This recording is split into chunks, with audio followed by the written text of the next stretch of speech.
Hello everyone, my name is Yashom Dighe and I'm a master's student in the robotics program at University at Buffalo. I'm going to present our work on kinematics-only differential flatness-based trajectory tracking for autonomous racing. This work is in collaboration with Youngjin Kim, Smith Rajguru, Yash Turkar, Tarun Raj Singh, and Karthik Dantu. Competitive racing typically has two steps: generating a race line that allows the car to traverse the track in the lowest time, and minimally deviating from this race line during the runtime for efficiency.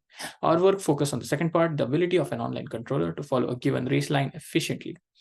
Autonomous racing brings several challenges on the board, including real-world conditions that might not be modeled, such as slip, dynamic obstacles, and computing and memory restrictions that limit what can be done at runtime. For this reason, it is important to design efficient controllers that are able to follow the given trajectory while limiting the computing and memory use. The current state of the art is NMPC, or nonlinear model predictive control, which is computationally very expensive. We propose a lightweight controller called KFC based on the concept of differential flatness that outperforms NMPC while requiring far fewer resources.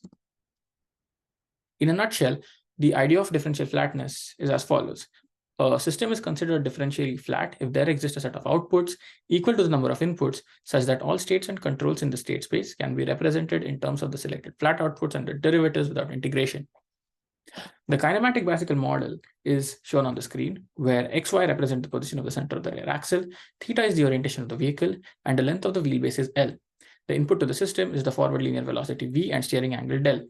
Your dot notation represents derivative. We choose position, that is xy, as the flat outputs, and the following is the mapping between state space and the flat space. Let U1 and U2 be the virtual controls in flat space, and using them, we can define a linear feedback law in proportional derivative manner with a feed-forward term as can be seen on the screen. Your F1 and F2 double dot are the feed-forward terms, E and E dot are the errors between the current and the desired F and F dot. After rearranging these equations, we can see that the error feedback dynamics are linear, and as long as the control gains are positive, the feedback errors asymptotically go to zero. Now that we have our controls in flat space, we need to map back to state space to control the actual car, which can be done as follows. So as seen earlier, this is the mapping between U1 and U2 to state space. And we can compute the inverse of A and get V dot and theta dot and do a numerical integration to get V and the relation that can be seen on the screen to get the steering angle. Putting all the previous steps together, we can summarize our KFC controller with this diagram. We compute the errors between the current state and the desired state from the reference, get the controls in the flat space, which are U1 and U2, convert to state space and feed it to the actual car, and observe the output feedback, convert it to flat space and loop in the closed loop feedback control manner. We compare KFC against NMPC, which is the current state of the art. And to generate the control commands, NMPC solves a finite time optimal control problem in a receding horizon fashion. Using the bicycle model kinematics to predict states, we formulate a nonlinear optimization problem that is solved by the NMPC controller at every time step.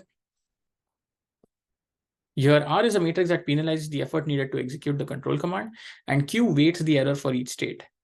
This is solved subject to the constraints that come from the kinematic update using bicycle model and physical limits on the car. To compare KFC and NMPC, we test on 3 tracks in the real world, and here is one result for visual comparison. As can be seen, the trajectory executed by KFC is much closer to the reference than NMPC.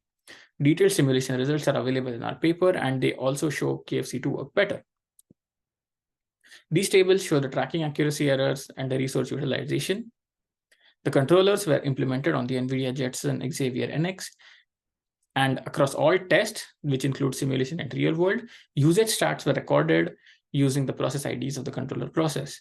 And as can be seen, KFC has lower tracking errors across the board and requires less computational resources, proving its competitiveness.